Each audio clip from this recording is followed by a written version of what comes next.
Difícil, mas muito prazerosa, tá? E eu tenho uma faceta um pouco mais roqueira, vamos dizer assim, mas também é um rock que vocês certamente não vão conhecer, enfim. É isso que a gente vai fazer, tá?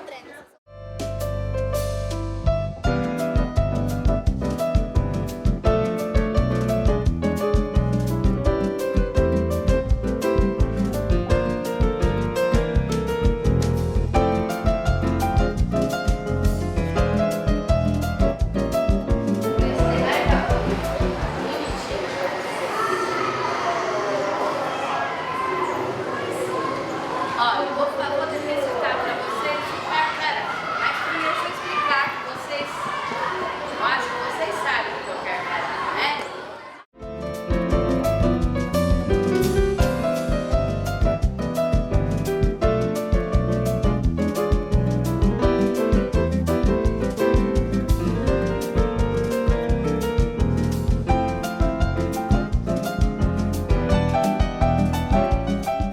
Foi o resultado de uma tese, né, na Universidade Federal de São Carlos, que eu analisei a trajetória do Gilberto Gil e junto com ele o tropicalismo e toda a história do Brasil nesse período, né, de 40 anos que compreende desde o surgimento dele nos festivais de música lá da Record até ele ministro da Cultura do governo Lula, né, durante 5 anos. Então, através da trajetória desse artista, a gente procura mostrar as transformações na sociedade brasileira, nos campos político, né, poético, estético, que é o campo da música, e também na relação com a mídia, né, já que o tropicalismo foi um acontecimento televisivo, midiático, né. Então, essas discussões da sociedade brasileira relacionadas à figura do Gil. Talvez exista até uma certa semelhança entre o fim dos anos 60, quando surgiu o tropicalismo, o cinema novo, o teatro do Zé Celso Martinez Corrêa, tantos movimentos culturais daquela época, e o atual, né? Que era um momento de muita inquietação da sociedade, muita busca de resposta para as questões brasileiras, né? Políticas e tudo. Hoje a gente vive isso. Porém, assim, não tem essa centralidade, né, de movimentos como o tropicalismo, porque hoje a gente vive uma cultura do excesso, né? Muita coisa acontecendo, muita mediatização da sociedade, mas não existe aquele movimento de impacto, né, capaz de ter um impacto como foi naquela época. Então, existem semelhanças e diferenças, né?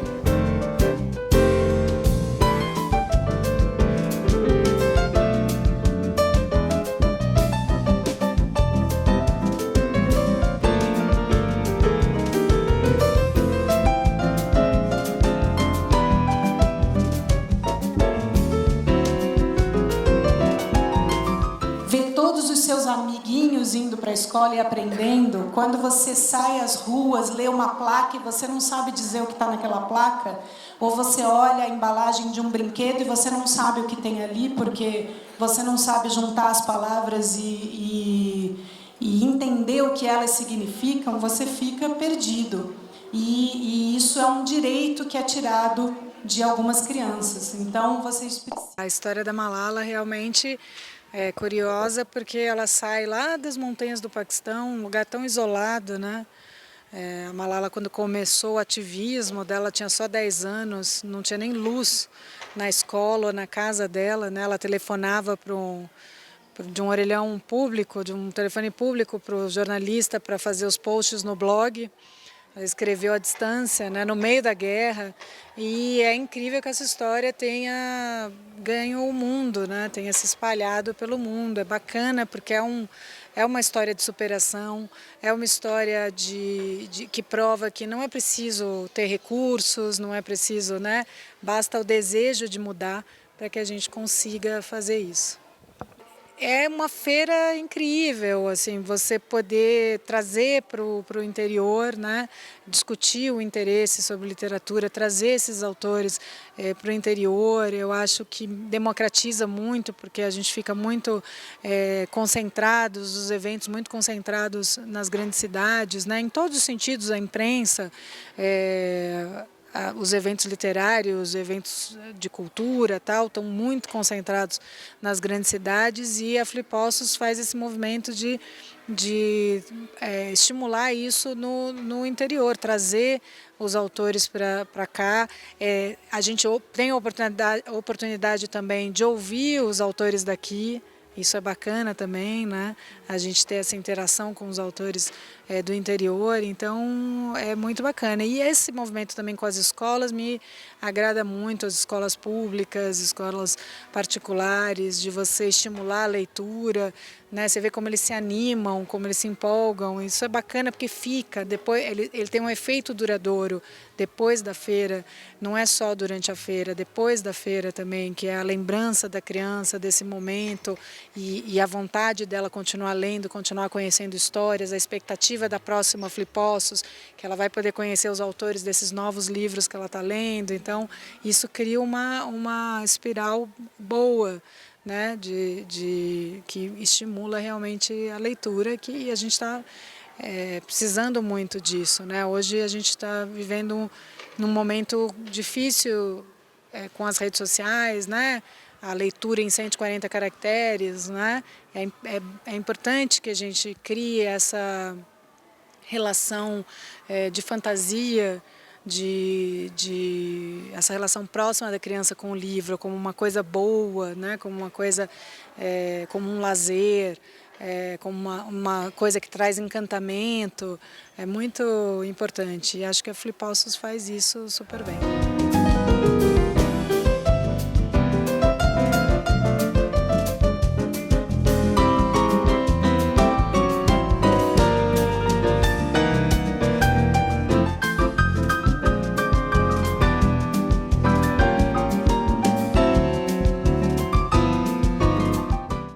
Eu estou muito feliz de ter sido convidada, porque eu não venho a Poços desde 1989. E a relação com a cidade é uma relação afetiva por razões familiares. Meu pai morou aqui bastante tempo, meu avô, Aristides de Melo e Souza, foi o primeiro diretor das termas, e meu bisavô, José de Carvalho Tolentino, foi um dos primeiros captadores das águas.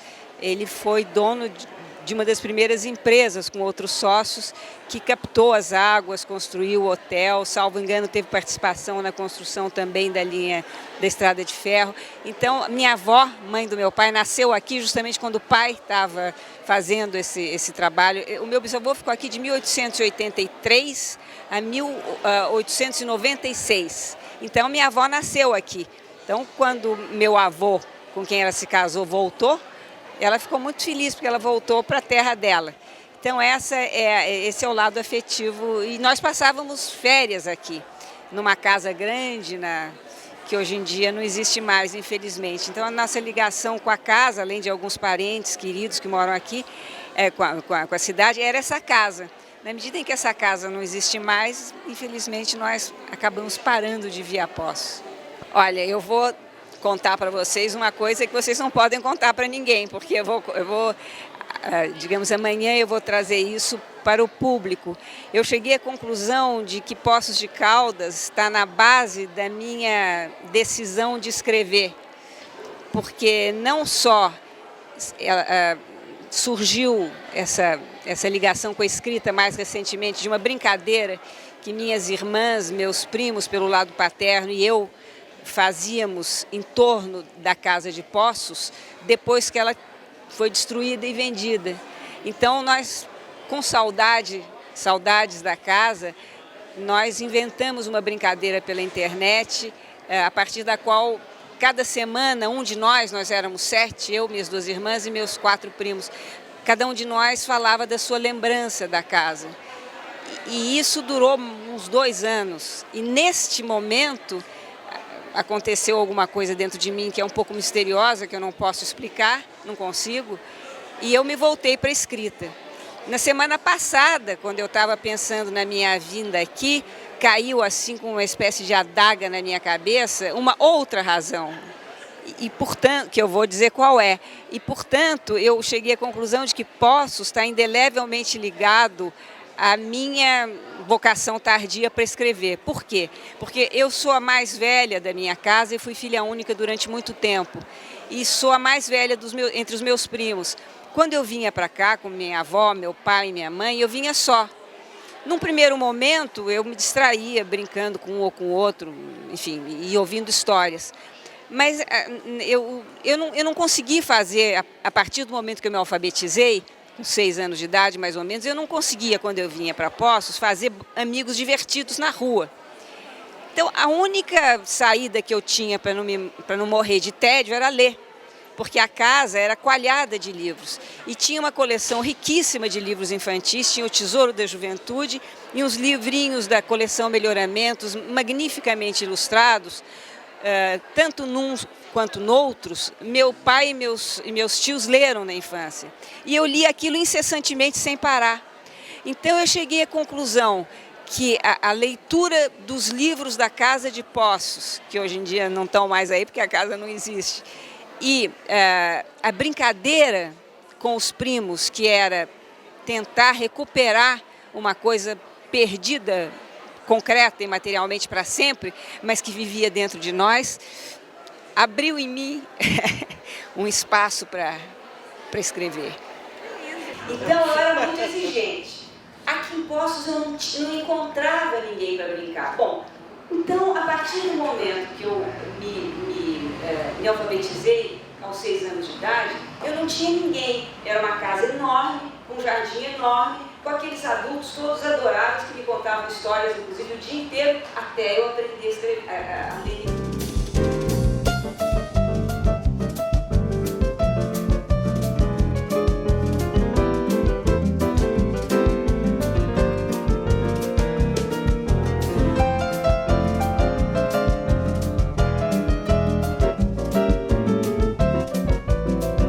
Falava-se da partícula de Deus que foi descoberta no CERN. Eu estive a trabalhar lá no CERN. Eu cheguei à Suíça em janeiro, 3 de janeiro de 2005, e estava tudo coberto de neve, não é? Como é normal. Eu não conhecia ninguém, eu fui viver sozinho. Eu não tinha no início televisão, não tinha computador, não tinha nada. Eu falava um francês muito mau, tão mau que só eu é que sabia que estava a falar francês, mas ninguém sabia. Falamos um pouco sobre a língua, que é um tema recorrente quando se juntam portugueses, brasileiros e africanos de expressão portuguesa. Tentámos que não fosse só mais uma conversa sobre a língua, falámos também sobre a nossa língua pessoal, a linguagem que utilizamos nos nossos livros e a forma como a trabalhamos, como olhamos para ela e para o que é que nós achamos que devemos conseguir fazer com essa linguagem nos nossos livros. Eu acho ótimo, é um festival aberto. Vê-se que a população participa muito no festival, e desde meninos, crianças até pessoas mais velhas. E eu gosto muito desses festivais que têm um público muito heterogéneo, em que não é só para pessoas que já estão muito despertas para o livro. Provavelmente há pessoas aqui que vão descobrir livros e que vão descobrir a leitura, e isso é o mais importante talvez dos festivais literários. A literatura vive disso, né? Vive da interação entre o escritor com outros escritores, entre o escritor e o leitor, e eu acho que o Brasil abriu essa possibilidade para mim e para a literatura moçambicana, né? Venho eu com uma parte da literatura moçambicana para conhecer ou dar a conhecer o público leitor brasileiro, que eu sei que é um público, é verdade que ainda tem desafios em termos de leitura, mas que é um público ávido em conhecer escritores africanos. Eu penso que vocês cá têm uma distribuição de livro muito melhor que nós temos em Moçambique. O grande desafio, em minha opinião, da literatura moçambicana é a distribuição deficiente do livro. O livro circula muito pouco ali e mesmo naquele ambiente em que ele circula, leva muito tempo para chegar lá.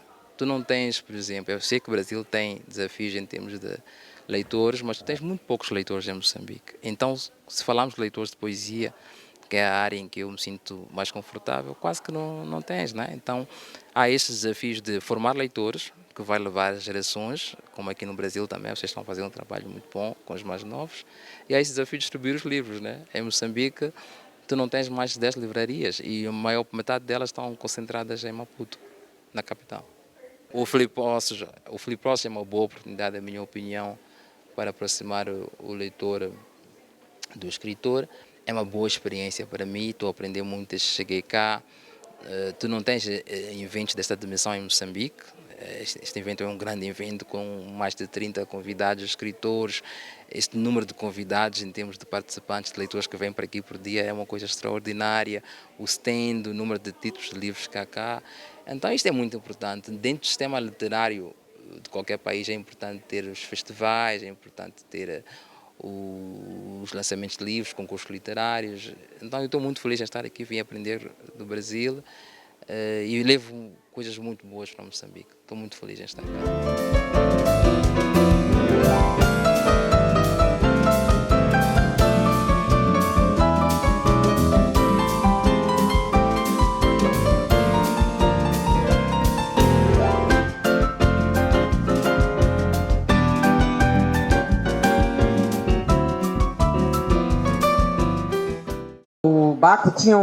Baco tinha vários nomes, né, na tradição, e Baco era decantado, como o próprio Camões diz, era decantado por toda uma tradição de poetas que vinha desde os greco-latinos, passando pelos humanistas também, né? E ele era chamado com diversos nomes na mitologia, e um dos nomes era Lieu. E a ira é um dos núcleos principais na semântica dos Lusíadas. Camões sempre foi tido como melancólico, mas eu insisto muito no fato de que ele era também colérico.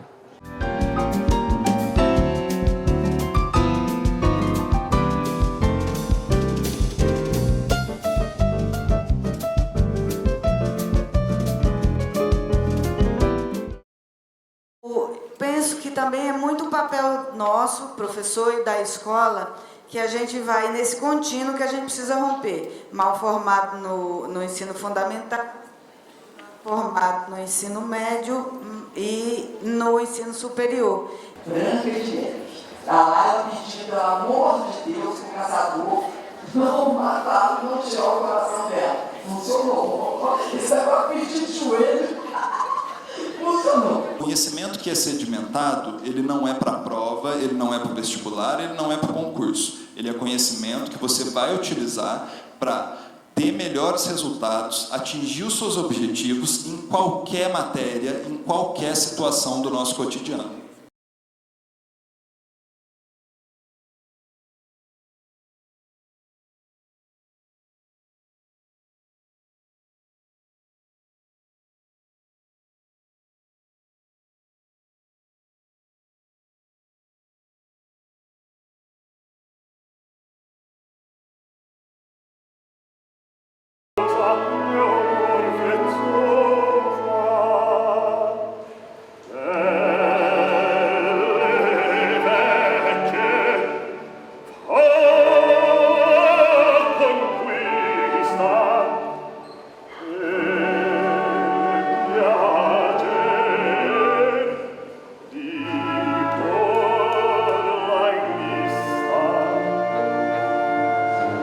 La passione predominante